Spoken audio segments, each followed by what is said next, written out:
नमस्कार, आप देख रहे हैं जनसच न्यूज। उत्तर प्रदेश के चंदौली जिले में मार्क्सवादी कम्युनिस्ट पार्टी ने एक बड़ा प्रदर्शन किया है और जिले के चकिया तहसील मुख्यालय पर जुलूस निकालकर कार्यकर्ताओं ने गांधी पार्क में एक सभा भी की है, जिसके माध्यम से उन्होंने मांग किया है कि बैराट फार्म, मूसाखंड और शाहपुर में सीलिंग से निकली भूमि को भूमिहीनों में आवंटित किया जाए, जमींदारों के खिलाफ ऊपरी अदालतों में मुकदमा दाखिल हो, वृक्षविहीन पहाड़ियों पर मिर्जापुर जिले की भांति पत्थर खनन की मंजूरी मिले और वनाधिकार कानून को लागू किया जाए। सभा को माकपा के प्रदेश महासचिव डॉक्टर हीरालाल यादव ने भी संबोधित किया और उन्होंने सरकार की नीतियों को उजागर किया। इस दौरान शंभूनाथ सिंह, परमानंद सिंह, लालचंद लोकेट सहित सैकड़ों लोग मौजूद रहे। हमारा जिला मुख्यालय रहा हो, जो हमारे साथियों ने बताया, जो हमारी आज की सभा का जुलूस का आंदोलन की जो मांगे हैं, उनमें बैराट की जमीन, मूसाखांड की जमीन और ऐसे ही बहुत सारी जमीन जो भूस्वामियों के नाजायज कब्जे से बाहर निकाली गई है और जो कानूनन भूमिहीनों, दलितों, गरीब किसानों को मिलनी चाहिए, उस अधिकार को की लड़ाई आज के इस आंदोलन की लड़ाई है। वनाधिकार कानून को लागू करने की मांग है और जो पत्थर खदान, जो वृक्षविहीन पहाड़ियां हैं, ऐसी पहाड़ियां जहां वृक्ष नहीं है, जंगल के रूप में नहीं है, उन पर पत्थर तोड़ने का अधिकार देने की मांग है। ये आपकी जो सारी मांगे हैं, ये मेहनत गरीब खेत मजदूरों के लिए बहुत ही जायज और उनके अधिकार की मांगे हैं, ये सामाजिक न्याय की मांगे हैं।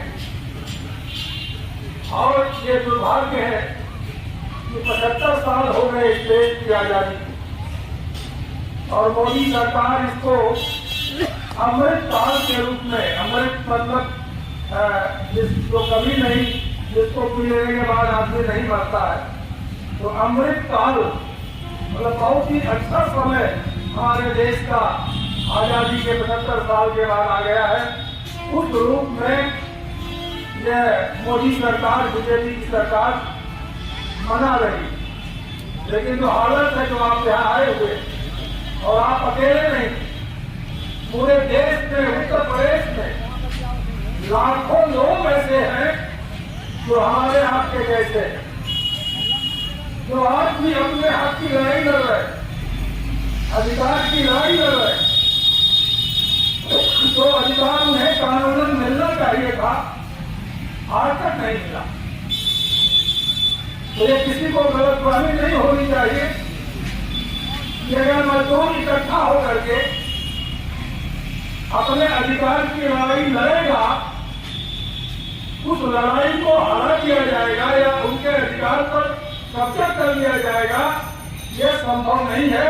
यह किसी को गलतफहमी नहीं होनी चाहिए। इस देश का इतिहास है कि जब भी गरीब एकजुट होकर के, किसान मजदूर इकट्ठा होकर के अपने अधिकार की लड़ाई लड़ा है, तो तमाम दमन के बावजूद, कुर्बानियां देने के बावजूद वो जीता है और हर हालत में आगे भी उसकी जीत होती रहेगी। ऐसा क्यों हो रहा है कि 75 साल के बाद भी कानून में जो लिखा है वो काम भी आज तक सरकारों ने नहीं किया। आपको याद हो, हमारे देश में अंग्रेजों का राज था और यही किसान मजदूर लाखों की तादाद में आजादी की लड़ाई लड़ी। 100 सालों से ज्यादा, 100 साल से ज्यादा लड़ाई लड़ी गई और अंग्रेज जो दुनिया का सबसे शक्तिशाली साम्राज्य था, शासन था, उस शासन को हिंदुस्तान से बाहर खदेड़ा गया, बाहर किया गया। और तब हमारा संविधान बना, कानून बने। ये कहा गया, अंग्रेजों के जमाने में क्या था, खेती हाथ करते थे, वो पूरी जमींदार करता था, असली मालिक अंग्रेज होता था। मतलब खेत से जो सीधे जुड़ा हुआ है तो कौन है? खेत मजदूर है, किसान है, जिसका खेत से सीधा रिश्ता है। उसके बीच में दलालों को खड़ा कर दिया। वो दलाल कौन लोग थे? यही राजा महाराजा थे। ये अंग्रेजों की देन है। अंग्रेजों के द्वारा पैदा किए गए थे। जमींदारों के द्वारा किसानों से टैक्स वसूला जाता था। लेकिन जब आजादी मिली और जो आजादी हमारे जनता के संघर्षों के बदौलत, कुर्बानियों के बदौलत मिली, तो जो संविधान बना, उस समय के संविधान बनाने वालों ने कहा कि अब ये बिचौलियों की जरूरत नहीं, हमारा देश आजाद है।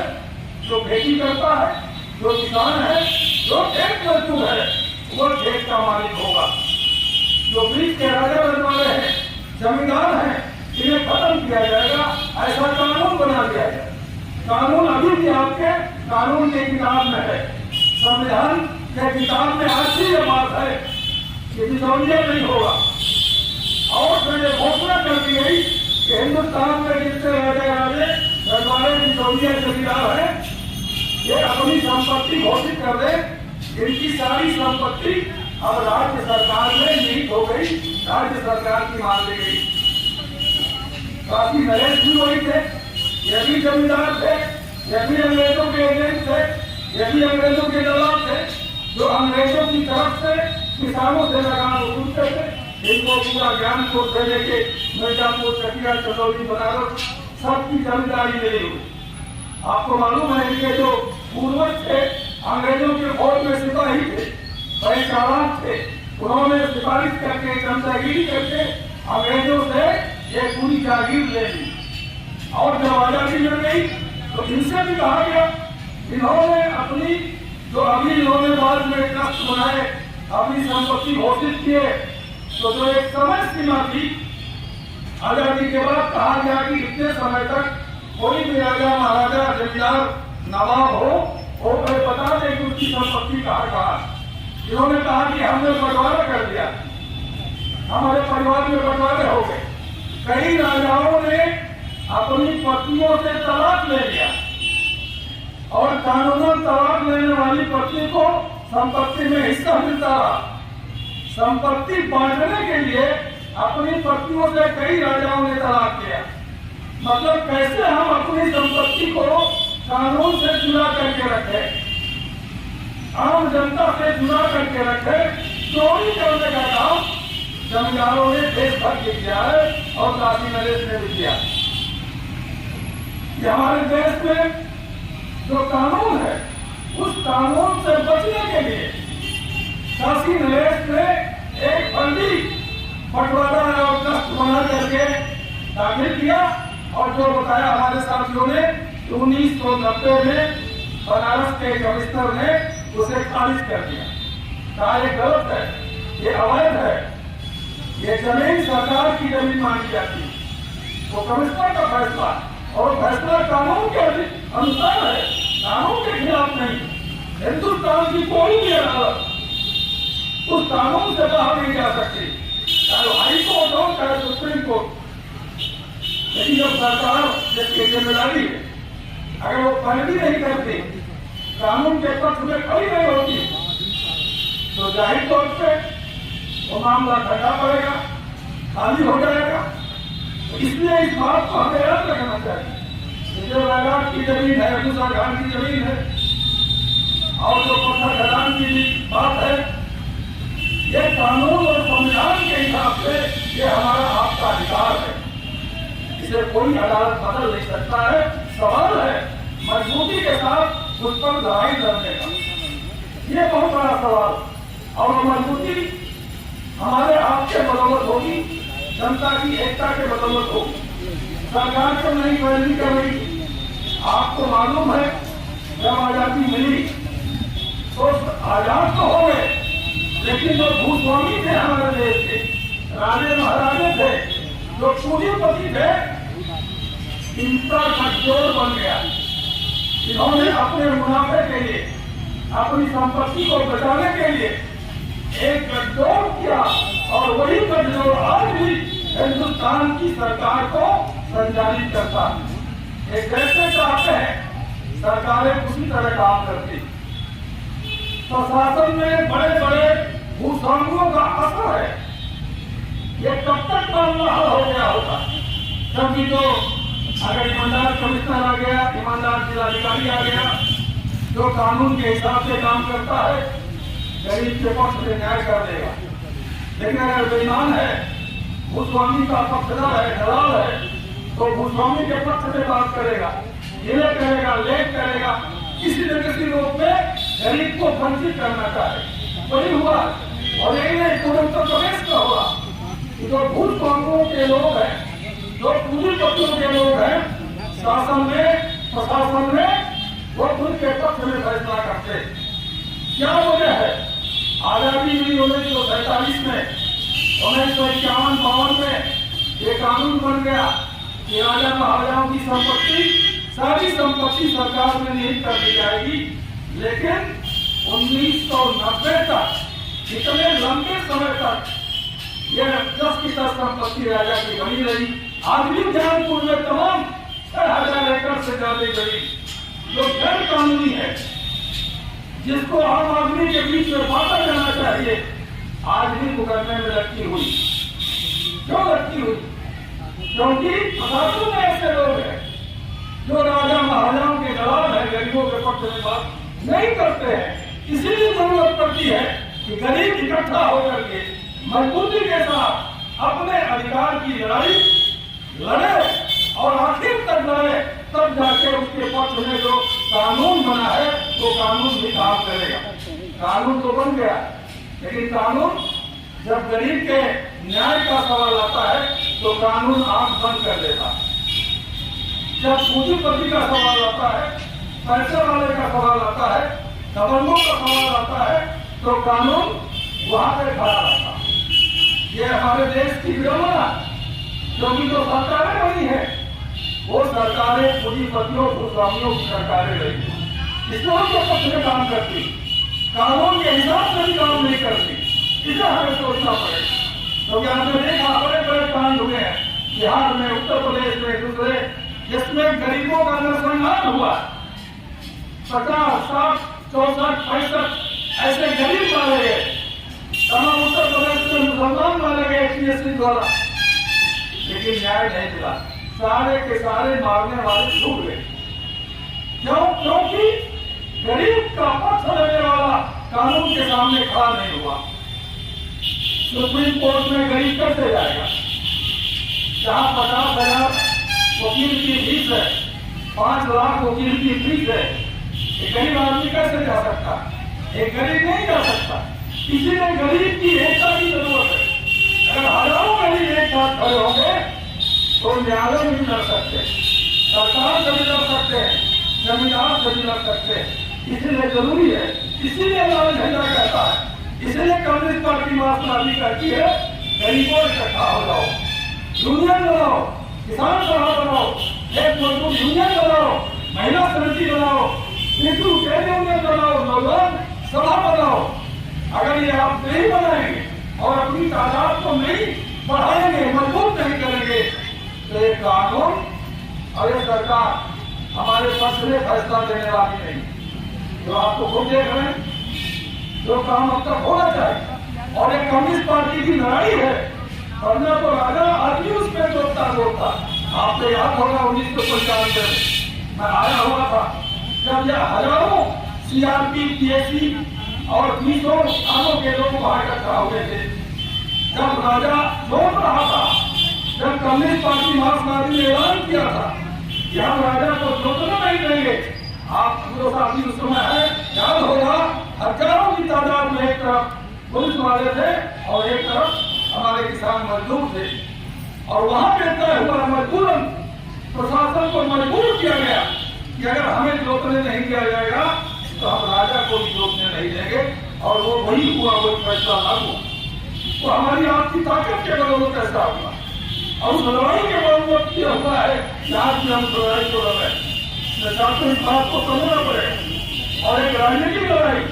हमारे साथी कह रहे थे, सरकार है उत्तर प्रदेश में, विधानसभा है, सरकार की बड़ी ताकत होगी। अगर सरकार चाहे तो एक दिन में फैसला हो जाए, क्योंकि ये कानून के हिसाब से सही फैसला है।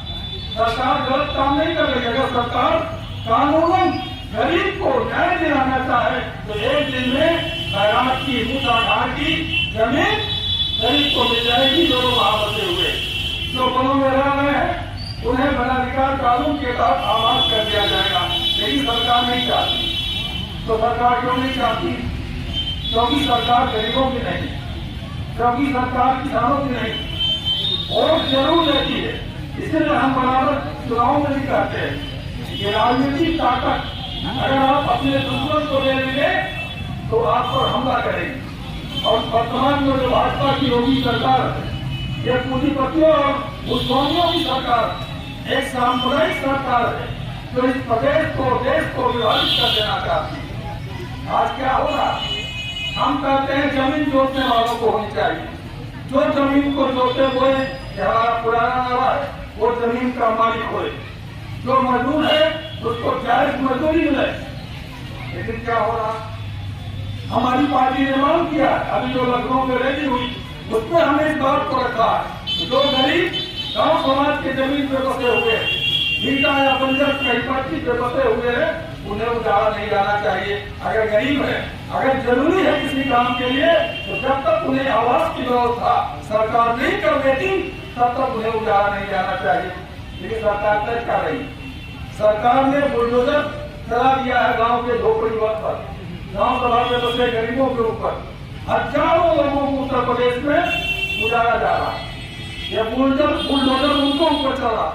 और जो सैकड़ों हजारों एकड़ जमीन कब्जा किए हुए, आप जाइए नौगढ़ में, मिर्जापुर में, सोनभद्र में, इलाहाबाद का जो इलाका है जंगल का, और जो इधर बस्ती की तरफ है, बड़े बड़े जो माफिया हैं, हजारों एकड़ जमीन कब्जा किए हुए, हजारों एकड़ पर तमाम धर्म गुरुओं के नाम पर मंदिर और तमाम मठ बनाए गए।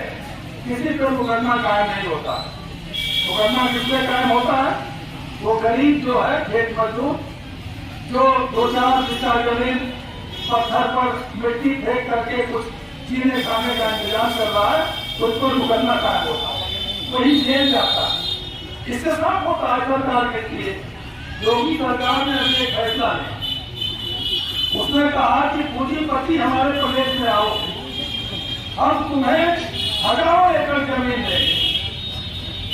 ये जमीन कहाँ से लाएंगे? योगी जी अपने घर में या अपने गोरखपुर के मठ से लाएंगे? ये जमीन किसान की छीनेंगे, ये जमीन नौसवार की छीनेंगे, ये जमीन भूमिहीन की छीनेंगे।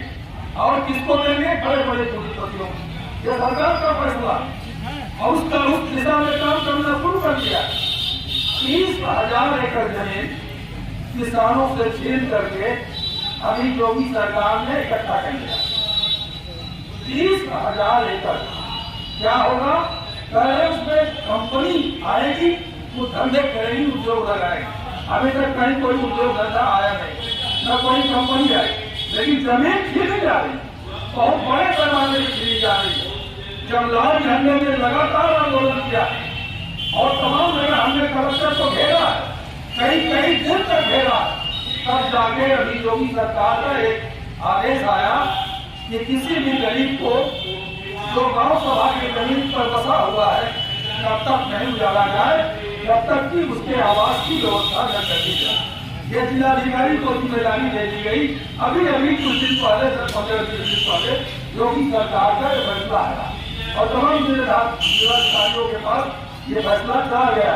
इसलिए हमें भी ये देखना है, अगर बिना वैकल्पिक व्यवस्था किए आवास की किसी गरीब को गांव सभा या किसी दूसरे जमीन से उजाड़ा जाता है तो हमें हमारे साथियों को भी उसको लेकर लड़ना पड़े। अब आगे भी लड़ रहे हैं, पहले भी लड़ रहे हैं, आगे भी लड़ें। साथियों को आज बहुत बड़ा सवाल है, इन कानून जो हमारे पक्ष में बने हुए हैं हम उनको लागू कैसे करवाएं। और लागू करने का एक ही रास्ता है कि हम इकट्ठा होकर के लड़े। लाल झंडा कोई कटिया में ही नहीं है, पूरे उत्तर प्रदेश में भी है, हर जिले में है, पूरे देश में है। अफसोस इस बात की है कि उत्तर प्रदेश में हमारा कोई विधायक भी नहीं है, कोई पार्लियामेंट मेंबर भी उत्तर प्रदेश के नहीं। तो जो लड़ाई सरकार के अंदर होती है वो लड़ाई में हम कमजोर पड़ते हैं। लेकिन असली बात याद रखिए, विधानसभा पार्लियामेंट इसकी लड़ाई भी बहुत निर्णायक नहीं होती। इससे बड़ी लड़ाई होती है जनता अगर इकट्ठा होकर के सही जायज मांगों को लेकर लड़ने लगेगी और ये तय कर लेगी कि जब तक हम अपनी मांगों को नहीं मनवाएंगे तब तक लड़ते रहेंगे, तो जालिम से जालिम सरकार को भी पीछे कदम हटाना पड़ता है। जैसा कि अभी आपने देखा था कुछ दिन पहले किसान आंदोलन हुआ, मोदी सरकार ने फैसला कर लिया कि अब किसान की जमीन सील करके कंपनियों को दे दी जाएगी। अमेरिका में खेती कौन करता है? किसान नहीं करता। खेत का मालिक कौन है? कंपनी है। बड़ी बड़ी कंपनियां अमेरिका में खेत के मालिक हैं। जो किसान है उस पर मजदूरी करता है। एक एक कंपनी के पास 1-1 लाख 1.5 लाख एकड़ जमीन है। वहां का किसान मजदूर है। मोदी सरकार ने अमेरिका से सीखा और कहा कि वही नियम यहाँ भी लागू करेंगे। तो 3 कानून, क्योंकि ये नियम लागू नहीं हो सकता जब तक कि हमारा कानून नहीं बदलेगा। हमारे देश का कानून ये कहता है कि जमीन को जो जोता बोता है वही उसका मालिक होगा। उसको बदलना जरूरी था, इसलिए उन्होंने 3 कानून पार्लियामेंट में पास करवा दिया। पार्लियामेंट में जबरदस्ती पास करवा दी, लेकिन उसको रोका कैसे गया? आप सब जानते हैं। 1 साल तक दिल्ली के चारों तरफ किसानों ने 1 साल तक घेर करके दिल्ली को घेरा रहा। उसमें 700 से ज्यादा किसान शहीद हो गए। लेकिन उन्होंने तय किया था जब तक ये कृषि कानून वापस नहीं होंगे, कि हमारे जिंदगी पर हमला करने वाले कानून जब तक वापस नहीं होंगे, हम अपने घरों को नहीं लौटेंगे। और उस कुर्बानी के बदौलत, उस एकता के बदौलत, लड़ाई के बदौलत मोदी जैसा प्रधानमंत्री, जो लोग कहते हैं किसी की बात नहीं मानता है, अंत में उसे माफी मांग